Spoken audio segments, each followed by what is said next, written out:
I don't want to debunk this. Cameron literally yesterday came to me and he's like, all these blue zones, I think they're finding that these people kind of lied so they could get pension, social security, and get benefits.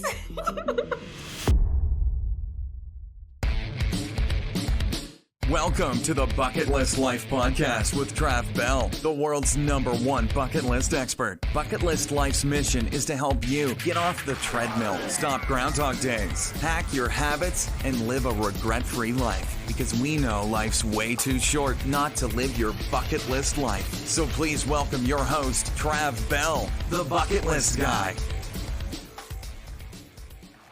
Hey bucket listers, welcome to another episode of the Bucket List Life podcast, and I'm here with guest extraordinaire, so good in fact, I've got her back for episode 2, Ash Perona. How are you? I'm great, Travis. Thanks for having me back again. This is exciting. Excellent. You and Cam are running around the world as digital nomads. You certainly inspired us last time. I wanted to get you back on as a bit of an update. What else you've crossed off your bucket list? You're doing all these sorts of programs. You've got a bunch of health hacks, travel tips and tricks, I dare say. So I want to dig into all of that to help people who are watching, listening to kind of start to think, I guess, differently about how they do life, because you guys certainly have gone right angles to what the sheeple are out there doing, let's be honest. And I think we can't get enough of those kind of hacks, those different kind of viewpoints. And this is, I dare say you take a lot of this for granted, but you're still a unicorn and you know that. So... and you're out there doing unicorn stuff. So first of all, on your big map, what is it, everwandertravel? Yes. .com. Mm-hmm. There we go. You've got a big map of the world on there that you've highlighted all the countries you've been to. How many have you been to thus far? I am actually at 60 personally, and Cameron is about at 74. And today we actually get to cross off a new one. We are taking off shortly after I get off this call to Laos, and then we'll also be in Vietnam in about a week and a half. Wow. And where are you right now? We are currently in Frankfurt, Germany. That's you said before, 5 time zones you've got to cross. So, and to get across to Laos. Yeah, that's and I'm like, that's a piece very, of cake. Very different to Germany. Yeah. You've been on this, I guess, journey. Oh, I want to go back to the map. Sorry, where's Australia at? Come on. Hey, Australia is on there. I have been trying. I can't tell you how long I've been trying to get to Australia.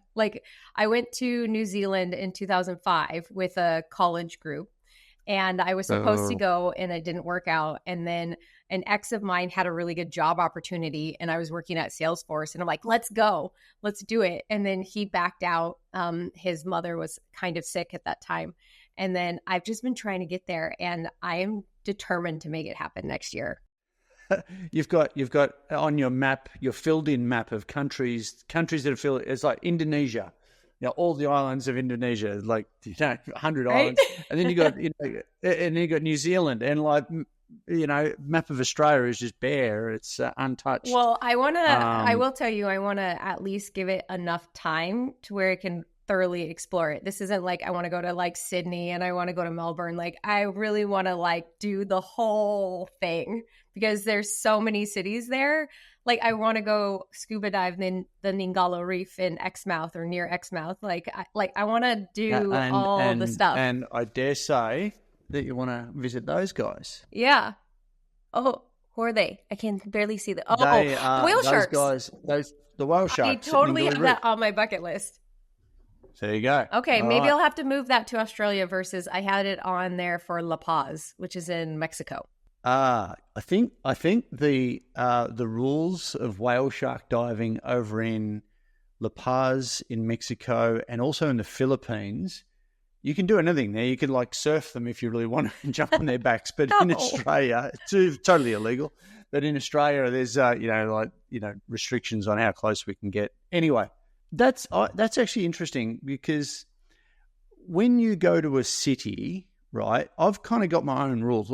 Like in most, if you want to see a city in tourist mode rather than digital nomad mode, and that means that you're going to be there for a longer period. Like, what would you recommend? Like, is it 3 days, 4 days, 5 days in most cities around the world, and you're kind of done with the city? What do you think if you play tourist?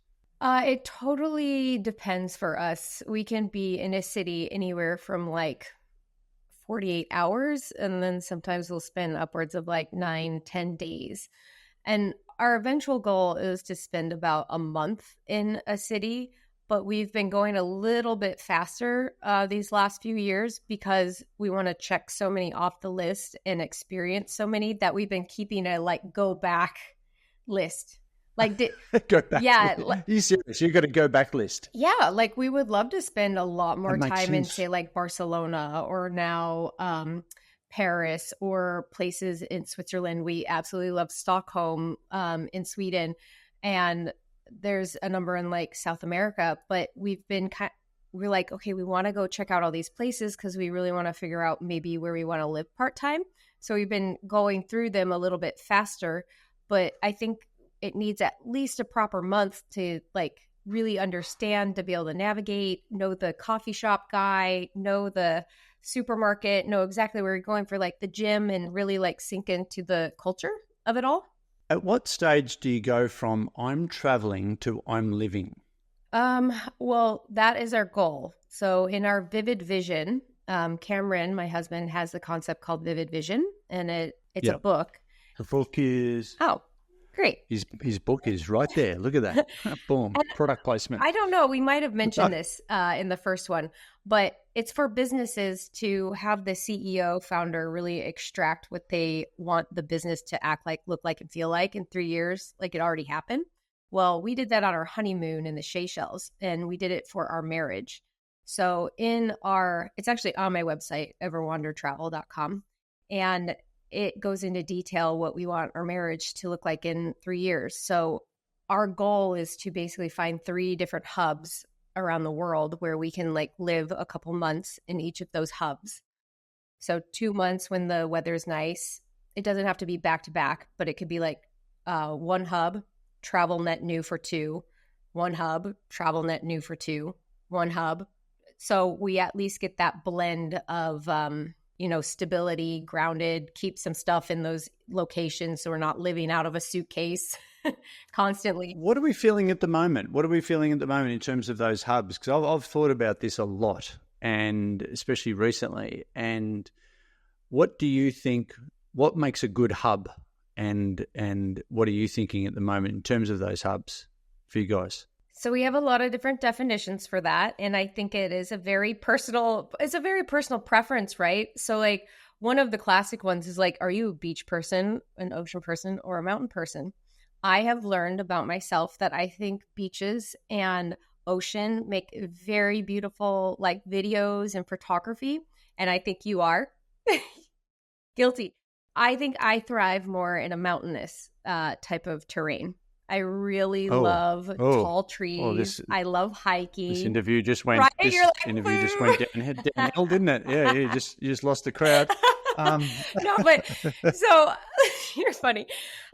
We definitely will most likely spend a little bit of time in Dubai, just because Cameron moved his business and his residency there. He's Canadian, so he doesn't get followed by worldwide income like us Americans. So that's there you go. Yeah, there you go. Did you know that?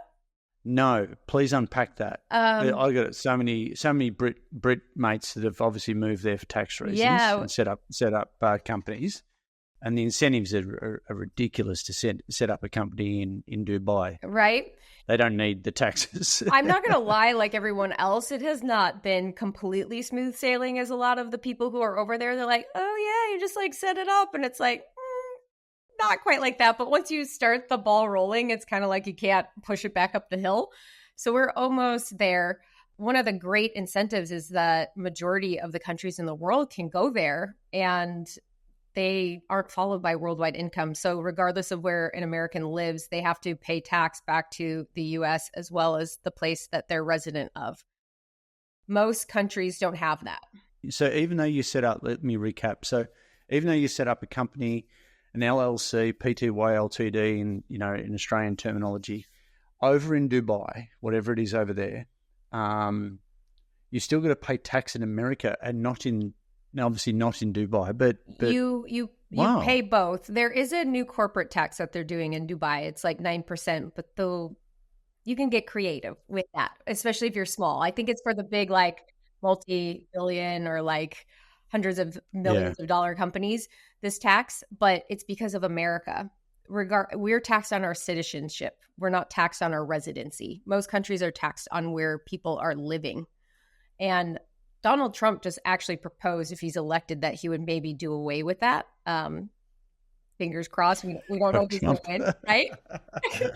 Which one are we voting now? I have no idea, to be honest. I'm like, this is who we brought to the party, but I won't go into that. But with the UAE, all you have to do is basically cross customs every 6 months. And I mean, you can even like go through and get on another flight, where a lot of other places like Puerto Rico, for example, you need to be there like 6 months in a day, or other places you need to live. Dubai makes it really easy to be able to like come in and out. And Cameron is actually working on getting his golden visa. So he actually doesn't have to do that in Dubai. Yeah, right.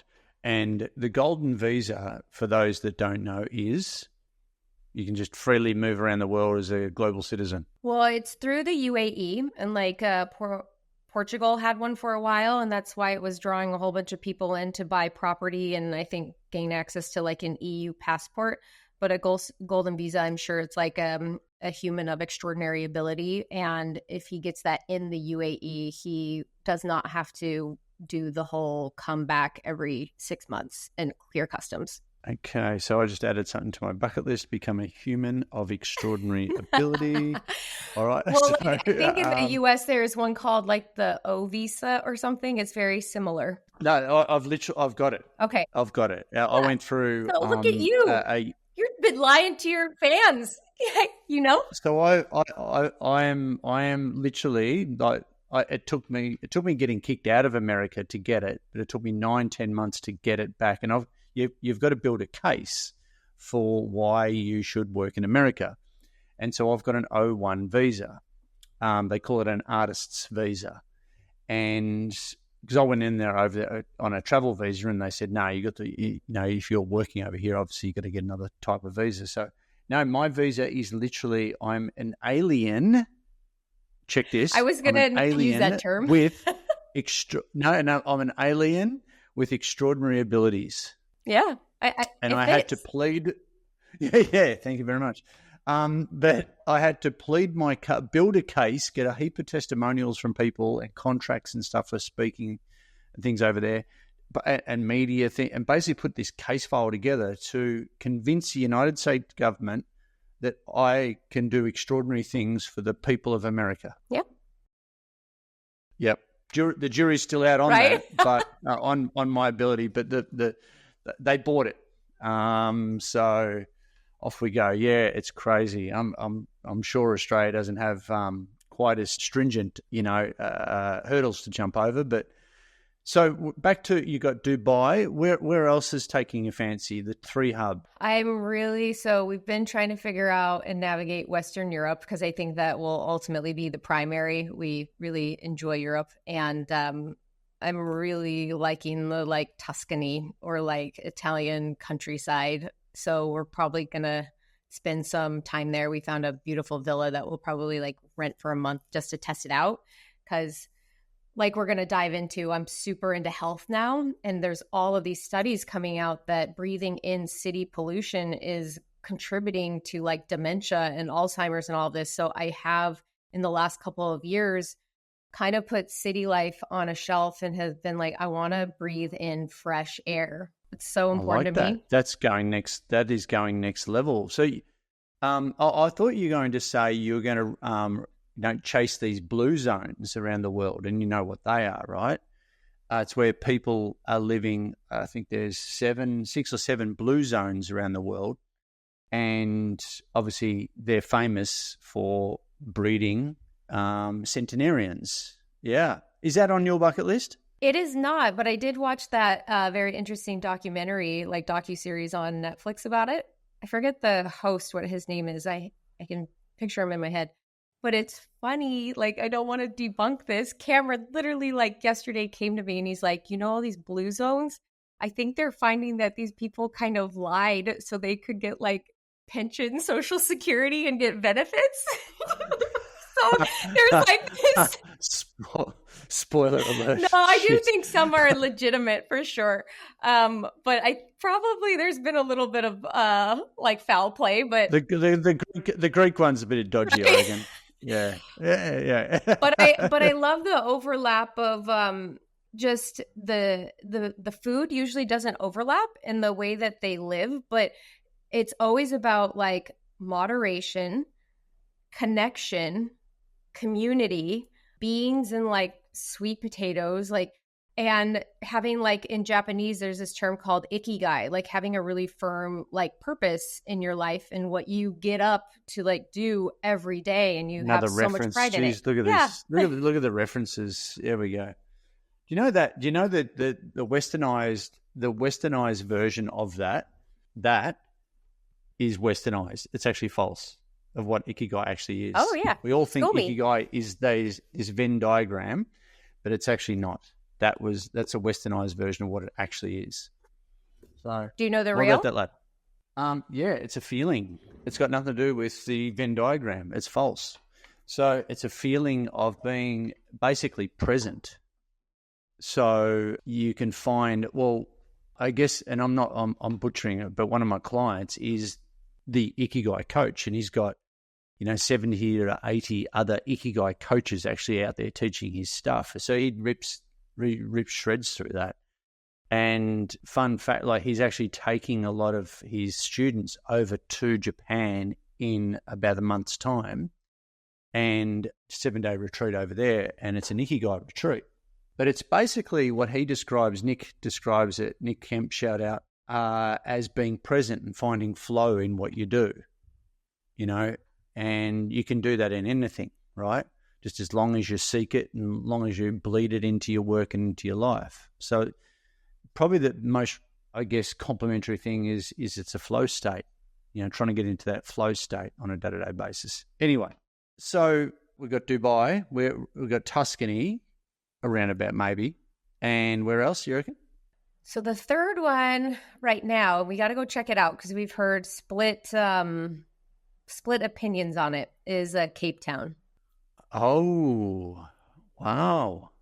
Just because it looks so beautiful, and I know there's a... Have you been there? No, you haven't, because I checked your map. Yeah, so I do want to go. We have some people that do frequent down there for part-time of the year, and it looks exquisite. And it's nice. It's amazing. It's a little bit nicer on the time zones. Beautiful. I would actually like to add Australia, but Australia adds a lot of stress on like meeting schedules and stuff. But who knows? Don't even. Australia's like the worst country on earth, I think, to do any kind of global business from. Right? It kills me. But what's crazy is I am into like astrology. Some people are, some people aren't. And I work with this astrotherapist who kind of navigates big life decisions based off of your chart position and what you're going off of. And I did one where... Hello? What? Yeah. They can help you. So it's How often do you go see, what do you call it? Astrotherapist, yeah. Wow, I didn't know that. Right? Well, so there we go. We've learned something new. We're there, doing kids. woo-woo stuff here. Well, yeah, that's all right. You can go woo-woo. So you find them in the yellow pages? Where do we get an astro? No? Okay. She is wicked smart. Her name is Celia Winter. And if you're just like going through a hard time, instead of like fighting what's happening with everything in your chart, she can help you navigate really tough periods of time where it's like, yes, you are going to struggle. So maybe it isn't a good time to like quit your job or start a new business or get divorced or like, so it helps you like give perspective of what's going on and to like have some patience. But we also did this one called travel cartography, I believe, and it will map where you actually energetically will thrive and flourish in the world. So that is fucking cool. Really? Yes. You can actually, there's a few online where you can like do travel cartography placement and put in your birthday, the time, and where. But my Jupiter represents like luck and just abundance. So my Jupiter line runs straight through the east coast of Australia. Like she's literally like, that is probably the best place in the world for you to be. So another reason why I'm like trying to get there. Hello, let's do it. Right? Sick. And the East Coast, that's a really good point, because like 90% of Australia is on the East Coast. So it's Sydney, Melbourne. I think Melbourne's the biggest city, and then Sydney, and then Brisbane, and then over to Perth. It's over in the west. But yeah, that's also travel cartography. We've got astro therapist. What do you call it? Therapist. This is gold. I don't know. I would be with this person if she's reading my things and all the issues that I've got going on at the moment. I'd be there for days, I reckon, trying to figure my shit out. Well, I actually did schedule a couple things with her, because she does like just a natal chart. She does a sun return for when you have your birthday, because it's great to have your chart read for like the next year coming up. And I did a number of these, and yeah, she couldn't even get through it. So we had to book another like couple of sessions. Okay, so have you heard of this company called, and there's probably a few of them, called Remote Year? Yeah. Yeah, that looks awesome. A friend of mine did it. He's in the middle of doing it. I think they're actually over in Vietnam right now, but they do 12 months and 12 different months in 12 different locations. And we've got Brazil, we've got Vietnam in there, we've got Cape Town in there, we've got, I think it's Portugal, and the list goes on, Mexico, somewhere in Central America as well. But he's had an absolute ball. My question was, do they let 50-year-olds on there? And he said, no, I don't think so, because it's more of a, it was a bit rough. But at the end of the day, it sounds awesome as a concept, and I said, how productive are you? Because he runs a business in the United States. How productive? And he said, I could be more productive. Okay. And so, right, there's a bit of partying going on. And look, that's all well and good. But he said, it's really stimulating in terms of the people that you get to travel around with. And you can do 3 months, you can do 1 month, you can do the whole 12 months and go from place to place as a mob. So his productivity hasn't been the best, but I think he did it for other reasons, just to meet new people. But he's had an absolute ball. The time zone thing has killed him, but it is what it is. But I wish I owned that company. It'd be cool. Logistically, I feel like it's got to be a little tough. So I looked into this years ago while I was still in corporate America. So just to give a little bit more color, they will facilitate all of those different locations, and they make sure that you have the housing and lodging as well as the setup for working. And then they bring in different local people to basically immerse you in sort of the local traditions and tell you kind of like where to go. But then they kind of give you freedom from that point to do what you want. So like you can hop on trains and go to other cities. You can go visit other places. Yeah. I think internal flights and everything is handled in there. Yeah, all of the logistics. Like if you want to go explore on your own within that month, that's something you would have to do. But you pay a certain amount or a deposit up front, and then you pay monthly. But say you are not getting along with someone, or you meet someone in a country and you're like, this is my person and I want to stay. You can actually do that. You can hop off the ride whenever you want. You can stay in a place with someone if you want, and then you just stop making the rest of the payments. That's how it was structured when I looked into it. But you have to be working, whether you're a freelancer or you actually go to your company. So I think at the time I was working at Ticketmaster or Salesforce, and you would have to work with your boss to get permission to go and do it. Yeah, co-working is a co-working hub is included in it, and accommodation is included in it, and all internals seemingly included in it. So, it's awesome. Well, and so I had talked to them extensively to maybe do like a 4-month, and they were kind of putting things together where they would kind of keep you in the same time zone, because like, trust me, I wanted to go to Australia, but given what we just talked about, that in Asia, that was extremely difficult. So if you could keep me in like Central America, South America, and Europe, and maybe parts of Africa, that could work a little bit better. But I'll tell you of a new one that just came on my radar that I'm super excited about. Yeah. I learned about it a couple of weeks ago. It's called Edge City. It's a nonprofit, and what they do is they go into places like Montenegro, Istanbul, Healdsburg, and right now they're in Chiang Mai. And they set up a whole city, and different groups come in and they buy up different hotels for the month. And they set up this city with all these really smart people in like neuroscience, crypto, AI, longevity, and you all come in for about a month, and there's a lot of like user created workshops, and you go in to like work hardcore for a month on whatever project that you're working on. And they have all the health stuff. They have healthy food. They've got contrast therapy. They've got yoga stuff. And you have this like calendar. And for a month, you go heads in, and you can go per week, but they recommend staying the whole month. So I almost went to Chiang Mai, and there's one in June in Healdsburg called Esmeralda, Edge City Esmeralda, that I may or may not do, but they're doing like 4 or 5 of them a year now. So it's just a full-on immersion kind of experience. Yep. Right. And they do these pop-up cities around the world to like really change what's happening with the future. Wow. That's fascinating, isn't it? That's exciting. I love that stuff. You've been like going on with that theme. You guys have been doing all sorts of different programs, personal development, workshops, retreats. You know, you're Burning Man, seemingly like Burning Man every second weekend, you guys, and dress ups and God knows where. You know, it's hard to keep track. But I want to know about maybe not so much the festivals, because retreats are kind of like festivals now, and programs, retreats, festivals are all kind of meshed together these days, because, you know, some of the coolest stuff that thought leaders out there, change agents out there that are offering these days are the off the grid, way out there, you know, everything that doesn't look like a conference, that's what we're going to do.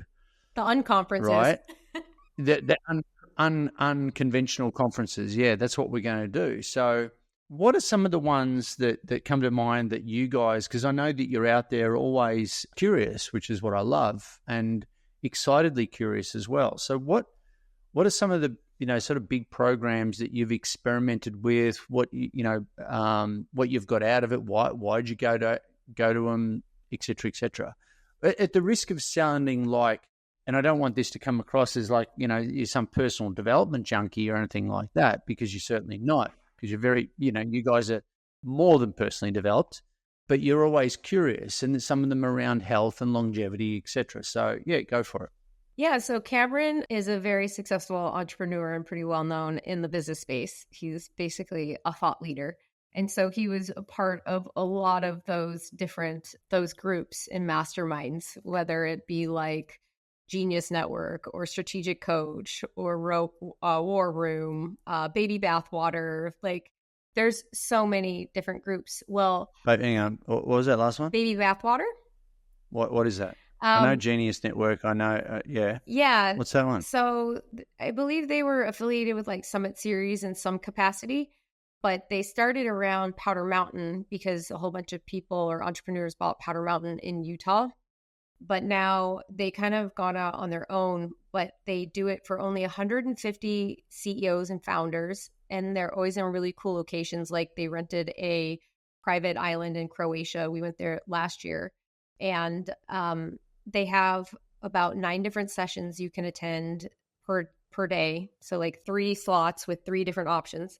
And then basically they just allow a lot of space for you to connect with whatever said entrepreneur, and they're very free. So like you could spark a joint and go walk in the woods, or you could play spike ball, or there's usually like wakeboarding or going on a catamaran cruise. So they're very much so like they want to keep all of the good of conferences and get rid of all of the bad. Yeah, so no like stuffy spaces with like fluorescent lighting and the air conditioning too low with name tags. Like, no. So they wanted to do really cool things. So I really recommend that one. That's probably my favorite out of all of the like masterminds, just because it's so unconventional. And then this year, I really wanted to focus, like we've been to a lot of those. We know a lot of the people. Let's focus more like on embodiment and spirituality and growing better as a couple and focusing on our health. So a few that came to mind is Intelligent Change. That's usually in Ibiza at the Six Senses, and it's put on by Alex and Mimi Icon, who started the 5-Minute Journal. They have a company called Intelligent Change, so now they do a summit, and it was amazing, all of the facilitators that they brought in, and whether it's movement or acro or yoga or sound healing, where they have this really cool thing called Sanctum, which is like the headphones, but you're like walking through nature with all this motivational music. The guy is narrating, then you're stopping and you're like going into like exercise and flow. And it just gets you to this state of pure euphoria and gratitude in the middle of nature, which is so nice. And then they have really smart people there to talk about like what's happening in the world and kind of like what's new and exciting as far as like venture business, AI, like all kinds of stuff. Yeah. So they have a little bit of both, and they're able to draw a very amazing crowd because their Rolodex is very impressive. Another one is called Harvest. We went to that for the first time, and they usually do it at Kaplan Kaya at the Six Senses. The two guys, Roman and Barak, who started it, I believe they maybe own the land, and they're also developing the Six Senses. So they have a lot of events there, and they have a lot of events throughout the year. But the main one is that in Harvest. Ibiza still? No, this is Kaplan Kaya, Turkey. No. So you fly in. Okay. To Oh, right. Okay. Yeah. Gotcha. And again, we did one of our most powerful embodiment exercises with two coaches there. Like I was emotionally spent. Cameron had to hold the masculine from my entire life. So my grandfather, my father, my childhood friends, my boyfriends, my exes, and I have kind of not a very smooth path. So like he had to hold all of that space and all of the things that have happened to me in the masculine. And I had to do the same for his feminine. It was quite powerful.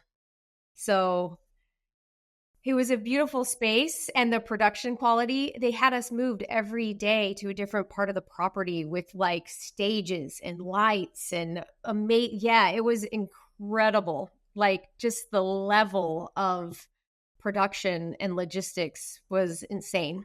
So that was a really beautiful event. And then the ones where I've gone more deep into myself, which are more intense, is I did Hoffman Institute in August. Yeah, talk to me about that. That was really pivotal for you, wasn't it? Yeah. So at those couple of events that I told you about, Intelligent Change and Harvest, and a couple others, we would talk to all of these people that just essentially want to heal themselves and become the best version of themselves, let go of triggers, activations, old trauma, heal the lineage, like ancestrally. A lot of family systems. Yeah. Sort of yeah, that's the gnarliest thing. It is the gnarliest shit I've ever seen. Yeah.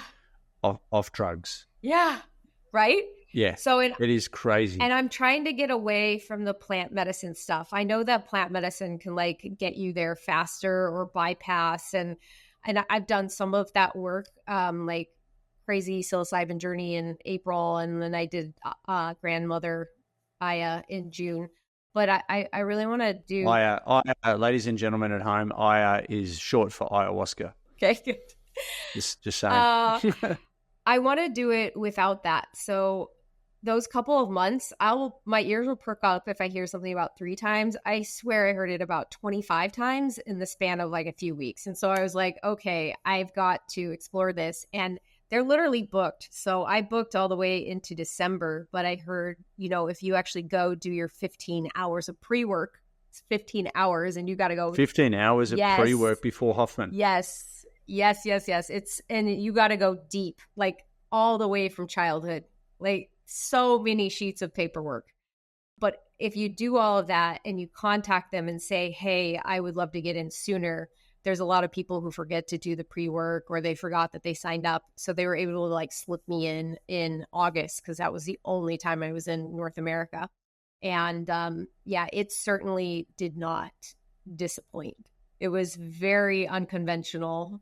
It was 7 days. They took the phone. We were in like the hills of Northern California, and it was pretty intense. I've got another mate that did it, and he changed his life as a result. It was phenomenal. And is it just curiosity about your potential that gets you to come, go to these things, you and Cam? Because wherever you go around the world, it's always the upper echelon of like successful, whether it be entrepreneurs or, C-level exec, they're all doing this stuff. They're all investing heavily. I learned just the other day, a friend of mine, that Tony Robbins is putting on an event that he's never offered before for 30 couples, right? 30 couples. We've got the Platinum Partnership, which is always the top level. I think there's 150K to go, 170K to hang out with Tony for the year and go to all his events, and there's some private stuff as well. But he's got this other thing where it's just literally 3 days hanging out with Tony, only 30 couples allowed. And it's not just about the money, but my mate had to drop 250K Wow. to be in the room. Wow. 3 days. I'm all for it. 3 days. And that must be something life-changing. Wow.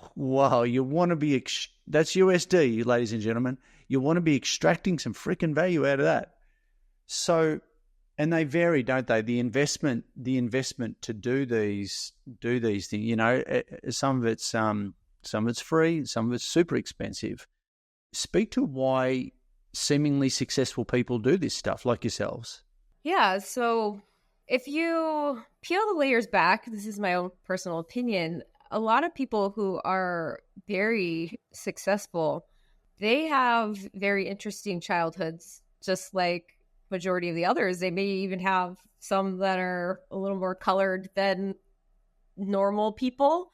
A lot of CEOs and a lot of founders, they actually are high on the spectrum of ADD.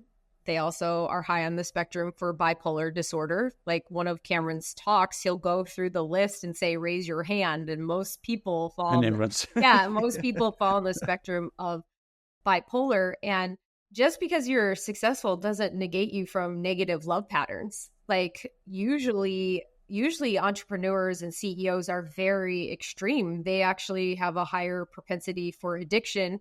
And I've been working on this concept called the good addict, where it's interesting. Not drugs and alcohol, but we are obsessed with getting up at 5 o'clock in the morning and we're doing our workout and there's no excuses. And morning consistency routine. And discipline and never miss a day. And I'm like, so Ash, what you're saying is successful people are more fucked up than everyone else. So they could be. Yes, because they don't know moderation, right? And so usually some are trying to prove something, whether it's their parents didn't believe in them or they didn't fit in school. Usually most entrepreneurs, they were so ADD that they were told that they were fucked up or they didn't belong or they're never going to amount to anything because they can't sit and listen to the rubric. They've overcorrected with success. Yeah. So they're like, well, screw you. I'm going to go figure this out on my own.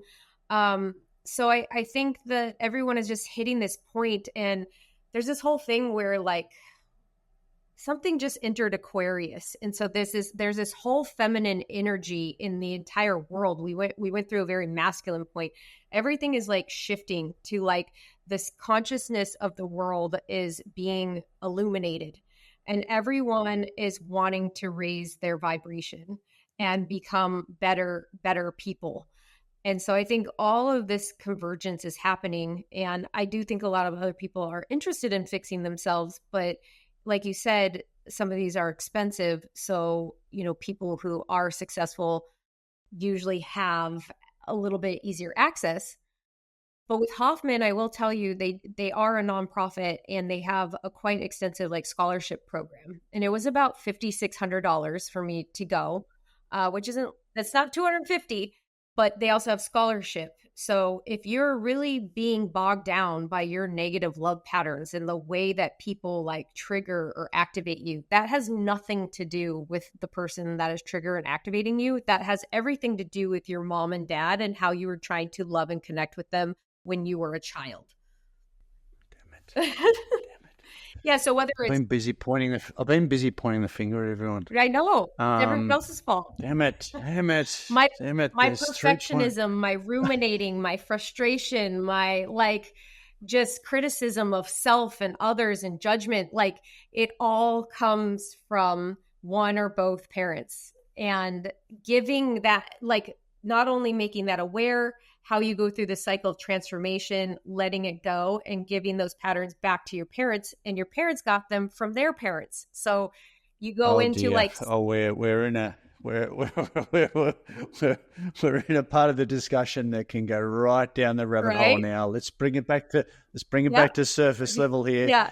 We're about to go super deep. So, I love it. I wanted to at least say that if it is something that interests you, they actually have them all around the world. So I know that there's one in Northern California, there's one in Canada, there's one in UK, Connecticut in the US. And then like for you in Australia, there's one in Byron Bay.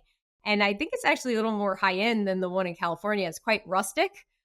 I think it's a 5-star resort in Byron Bay. I think the price is about the same, but don't limit it to just the US. There are different places throughout the world that you can access this type of Byron in Australia. It's a bit of a hub for retreats and outward, different thinking. Let's just say that. We live in silos sometimes, Ash, and we live in with our blinkers on a lot of the time. As a result, it's not until you can, sort of get onto discussions like this to open our eyes to what is possible out there in the world. And you've been also really health hacking and travel hacking, I guess, for want of a better description. You've got lots of tips and hints regarding that, right? And I think I commented on one of your Instagram, like your bags of supplements. I don't know really what it was. I think you look like you're smuggling something, but like a drug dealer. I'm a supplement drug dealer. Hey, look, sup dealer. Sup dealer. Didn't you come out with a little pouch or something the other day, like some sort of? Was that you? I don't know. You had a little supplement pouch or something. There's a woman I follow, Vanessa Fitzgerald. She came out with a product called Suppies, and so they're reusable supplement little pouches. Yeah. Yeah, but like your best, let's just call them, travel tricks. Let's go for it. Yeah, we could have a whole episode just on that. I did want to shout out one other program that I'm about to do, but it also was recommended by a number of people. It's called Path of Love, and it's more based in like India modalities and like meditation and yoga. Again, they're going to take my phone for 7 days and we're going to get real quiet. And I elected to go to the one in Tuscany, but they have them all over the world. Like, I mean, all over. Path of Love. I think any program that takes your phone seems like all these programs have a common taking of phone. Well, so that's Hoffman, there could be something in that. Hoffman was the only one. That was my first time doing it. And it was crazy because the only other time where I haven't had access to my phone for that long was Burning Man. But I did have access to it in the capacity of using my camera and stuff.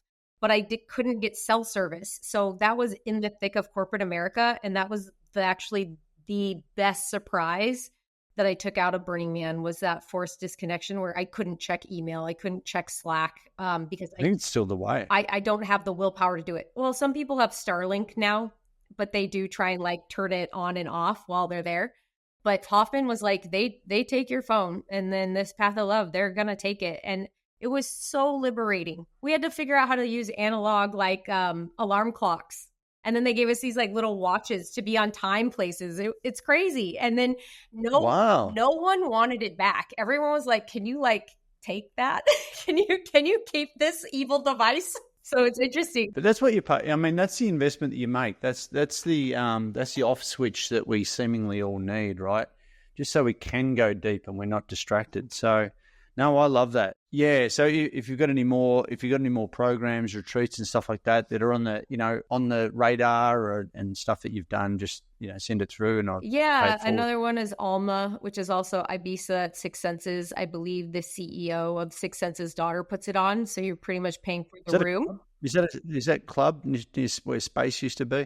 I don't know. No. Okay, it's a retreat. All The right. retreat, and it's coming up in November. It's more embodiment and all that stuff.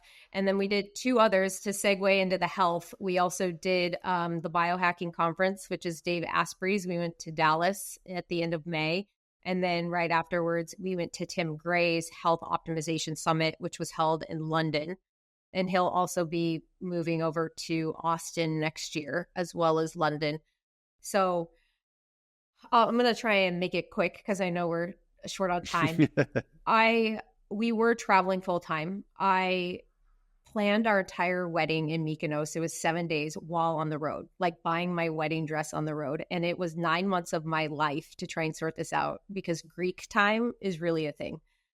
After that, it was an amazing wedding. I was feeling really crummy. I didn't travel with like a lot of supplements. I did a whole bunch of tests. And so I had H. pylori again, which is like gives me acid reflux a lot. I had hydrogen dominant SIBO, which is small intestinal bacteria, overgrowth, so bloating, discomfort every time like I ate. My vitamin D levels were on the floor, so I had to have medical grade vitamin D to get those levels back up. And I also was considered pre-diabetic, even though I'm relatively small. Women, as they age, they naturally become more insulin resistant, so they don't handle sugar as well. So I was like, oh, I have these two passions. I love travel and I love health, and they're kind of like oil and water. I'm like, I'm determined to make these mix. So love that analogy. Right. And then like another one I've been messing with is like, how it's death by 1,000 cuts. Well, I say it's like health by 1,000 mini like upgrades and improvements. So it's not one silver bullet 100%. That's going to fix it. It's just these little tiny improvements that you make that end up making the difference. Well, so I dove into like the glucose revolution to understand glucose. So I was wearing a CGM, and then I read all these like different books. And then being in the flow. But basically, I get tested every few months. And I say supplement based off of your deficiency. Don't supplement based off of what some biohacker or person on Instagram is telling you. You may not need those supplements. It really matters. How are you getting, sorry to interrupt, like how are you like, so you go and get like every 3 months, 6 months, 12 months, you go and get everything tested and see where you're deficient, or is it like an annual check-in to get everything done, or how do you kind of navigate that check-in process? So I will do probably like a full blood panel about every 6-ish months because I'm trying to level some things out right now. And then I also am a woman of a certain age, so I'm dealing with hormone stuff. So that's about like every 3 months right now to figure out how to get that dialed in. So I think in the beginning, the more frequent you can do it to get everything like figured out is better. And then once you kind of have things ironed out, you can extend to the 6 months, to the 12 months. But I do think full blood panels are great about every 6 months, because just depending on your stress and what you're eating, that can change. Your blood is only a snapshot in time. It's at that time that you got it drawn, and your levels are constantly changing. So that I get that checked a lot. Yeah, rightio. And then, like you said before, you supplement based on deficiencies. Yes, and then another one that is worth mentioning that's really cool is I like this whole genetic methylation testing that's happening, and I've only done a little bit. I did Gary Brecka's 10X Health. He's really known in the biohacking space, and I only checked 5 genes, the 3 bottom ones. Yeah. Do you want to unpack that process? Yeah, a little bit. So it was actually just a swab, but the bottom 3 genes are linked to like gut health, and then the top 2 genes are related to like mind. And the further down that you have a break or a partial mutation, it affects the rest up the line. I've always had gut health. So one of the bottom genes is called the like motherfucker gene because it's like MTHFR. That's the that's is it, yeah. So it's like your mother. 40% of people usually have a break in the motherfucker gene, and I do. So I got my test back, and one of my parents has a break. So I have a partial mutation in all three, which are all gut related. And then I was fine in the top two, but if they're red, it means you got a break from both parents. So the way that I methylate folic acid is not good. So I need a version called 5-methylfolate. Well, so I don't do folate very well. Folic acid is the synthetic version. I need 5-methylfolate. And so that has helped tremendously with my gut health and motility. How do you take that? It's just a supplement.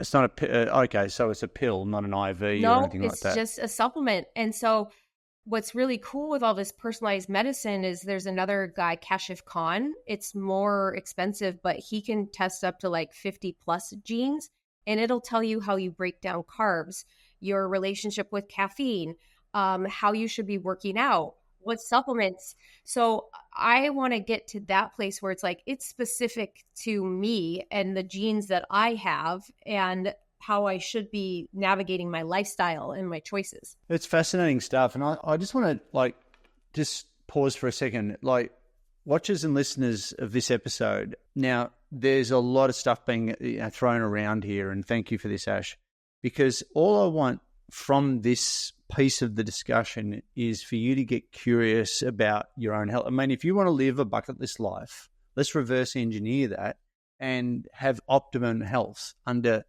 the conditions. And because it's not just about working out, it's not about losing weight and toning up. That's all part of it. It's usually a byproduct, right? Yeah.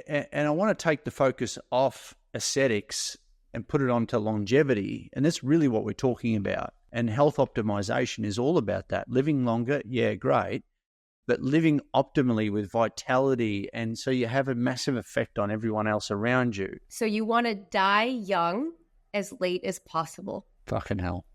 Boom. That just happened, people. Fucking we'll use that one. Yeah. This mic's a little bit heavy to drop, so I'll go with, oh my God. Say that again. You want to die young as late as possible. You want to die young as late as possible, people. So that's your new merch line right there, I think. That's boom. Is that your quote, I wish I could take credit, but you didn't quote anyone after you said it, so I'm going to take that as yours. Okay. Oh, there it is. I have heard it, so I just don't. But I'll take a little bit of credit. Nah, that's awesome. And look, because you can drive yourself somewhat batty with being a complete biohack nerd, right? Surely there's some sort of ceiling in it for you where you go, because some people, Brian Johnson, some people take it over the top. And at what level, when do you say, yeah, you know what, I'm happy with that? So I think a great rule, and it comes up a lot, is just like 80-20, right? So like trying to make biohacking informed decisions. And biohacking is just essentially optimizing your internal and external environment and leveraging like technology to make it better. So if you can be like on the biohacking train, 80% of the time while you're also bio-slacking 20, and that's a term, bio-slacking. You got biohacking, bio-slacking. Biohacking and bio-slacking. What is bio-slacking? God, I'm learning so much. Is when you want to be like a normal freaking human, like eat the fucking pizza. And have a cheat meal. Oh my God. Eat a fucking pizza. Yeah, and it isn't about perfection. And I feel like people get bogged down by that so much where it's like, oh my God, I fell off the wagon. I'm going to stay off the wagon. And it's like, no, you had the donut, get over it and like get back on. It's all about just like. You do like your ice cream. You do like your ice cream, I must say. I know. I do post a lot of gelato. That's bio-slacking. But I do. So I will tell you where little hacks come in. I usually eat it in the middle of the day, because we are actually more glucose tolerant in the middle of the day versus in the morning and at night. So if I'm going to eat a sweet treat, it's usually after lunch, and that minimizes my glucose spike. Yeah. Okay. Tell the priest, you're not a confessional now. Just so I am honestly learning a shitload here. Now, you guys sold, just real quick, and we only got a few more minutes to go here, guys. You guys sold, is it right, 95% of your stuff and went traveling full time? Probably should have mentioned that, but if you go back to the prior episode with you and Cam, so you sold everything, and seemingly, like, how are you supporting this? You know, living off investments. You know, these things don't come cheap, and you're not staying, you know, at freaking youth hostels. Let's just say that some of the best Airbnbs you can get. So how are you supporting that? And I'm sort of asking on behalf of our watchers and listeners. Yeah, I mean, in all fairness, I'll say that we're extremely lucky and we're extremely blessed. I used to work in tech, and Cameron has been a successful entrepreneur for quite a while. And because he is the captain of our financial life, I'm the captain of our dream life, bucket list dream life, I call it. And there you go. so I deal with all of those logistics. I used to work in like relational databases and technology. So organization and details are my thing. Organization and details, Cameron knows a little bit, but we stay in our lanes. So he's able to work what a great combo. He's able to work with his executive assistant to know where we're going to be. And so he can take majority of his calls, and he's gotten to a place where he has a team where he doesn't need to work like the full 40 hours a week, and usually has Friday off. And Europe is amazing because the whole morning is to ourselves, and then not until like 1 or 2 p.m. is he like taking calls from like 2 to say like 7, and then go to dinner.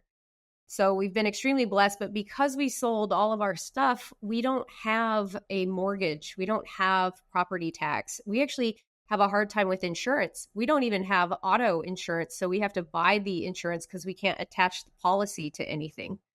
So we don't have car insurance. So we'll try and like walk, scooter, or Uber in most places unless we need a car. We need to eat regardless. So we've taken all of those expenses that we had for life, and we've basically wrapped them into being able to travel with Airbnb and stuff. And that's, you're not sponsored by Airbnb yet, but we should be. We should be. We should be. Yeah. I will give you a little hack. If you have an Avios account through like British Airways, there is a link and you can set it up, and you go to this page for Avios Airbnb. There's a link that says, book Airbnb through Avios, and it gives you like a point like per dollar attached to your Airbnb account. So like, what'd you say? Adios? Avios? AVIOS. It's a British Airways executive club. And just create an account. And if you do a lot of Airbnbs, there's a link and it sets the cookies. So every dollar that you spend through like experiences and Airbnb, you get the points back. Like I think I've got 200,000 points with them just from the Airbnb stuff for the last little bit. How good. Pros and cons of being digital nomad. Oh my gosh. Pros, just the world is your oyster, right? Just get to go and experience. I'm like have an insatiable like curiosity of being able to like go see places, cultures, try new things. I'm also an adrenaline junkie, so I love like skydiving and paragliding in the Dolomites and scuba diving with sharks and stuff, and just getting to meet a whole bunch of amazing people. The downs, it is extremely hard to keep health in check. So that's why I travel with like a suitcase full of like supplements, and I have peptides and methylene blue and all this stuff, hormones.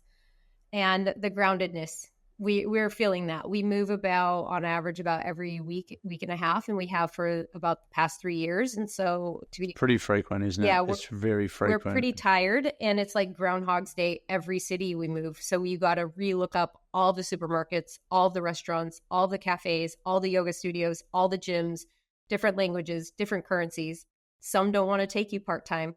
So we're feeling very airy, not feeling very grounded, and no routine. So we have no economies of scale. We lose a lot of time just by like traveling, figuring out logistics, things changing, researching, planning, where most people who have a home base, you wake up, where everything is, you can just like jump into your day. So yeah, everyone picks their heart. Yeah, would it be better to, instead of doing a week, let's say you did extend it out and call it 2 weeks or even a month? The goal is a month. So next year we're flipping it up. We're probably not going to do a lot of net new travel, and we want to be with pockets of community. So we want to maybe do Bali, Dubai, maybe Lisbon. We have some friends in Austin, some outside of Utah, like Salt Lake City and Kelowna. So we're going to do more of that and slow it down. But again, with the vision, we want the hubs. So a little bit of groundedness half of the year, and then 6 months of kind of net new. So that's what we're moving towards. And this is just so most Airbnbs, I haven't stayed in Airbnb for more than a week. So does it get like you can get an Airbnb for a month up to how long? Up to 3 months or? We would probably look at different services for that because Airbnb is quite expensive, although most places will drop down their rate significantly once you hit a month. So like I'm doing that in Arizona, and it was going to be, I want to say $9,000-$10,000, and it was down to like $4,300. But like we're already looking at month-long rentals in Tuscany, and we found this site called Idealista that does month-long.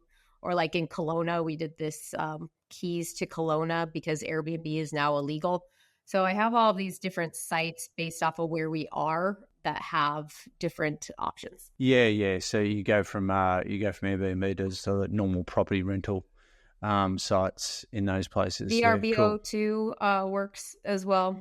And then there's some more kitschy ones. And then we also have a tight network called My Place where people are putting up their places and you just like essentially have to cover the costs. Love it. Ash, thank you so much. How can people get in contact with you and follow your journey? Yeah. My handle and brand everywhere is Ever Wander Travel. Wander with an A, not an O. We're wandering. So yeah, I have a website and a blog. I have YouTube for long form, short form, Instagram, Facebook, and TikTok. So yeah. Awesome. Well, thank you so much. And there's so much I've learned. I've literally learned so much in this. And I'm going to look up this travel cartography, that's for sure. I'm excited for you too. Oh, no, I'm scared. And I'm thinking about bio-slacking tonight too. So 80-20 people. Ash, once again, say hi to Cam for me. You guys are awesome and a really good. Why I love you guys is because we are older, and people, I dare say, our age are for the majority set in their ways. And what you guys have done is polar opposite to what most do. So thank you for being an example for the alternative. I love it. Yeah, I'm not quite as old as Cameron. Just going to throw that out there. We know that. Well, I mean, I have to defend, but yes. Sorry, this is just, yeah. But he is incredibly young for his age, as are you, and he just has a vivaciousness for life. And we really wanted to do it now while we're young versus like when you're retired and you don't have the energy and your health isn't maybe as good. So yeah, that's what it's like want. The time is now, right? Time is now, guys. All right. Thanks so much, guys, for watching and listening to the Bucket List Life podcast here. Awesome content. Like, subscribe, love heart. You know what to do. Share it. More importantly, give us some feedback. Give us a review if you love this. And until next time, see you later. Thanks so much for listening to the Bucket List Life podcast with the world's #1 bucket list expert, Trav Bell. For more great content, go to www.thebucketlistguy.com. We'll see you next time.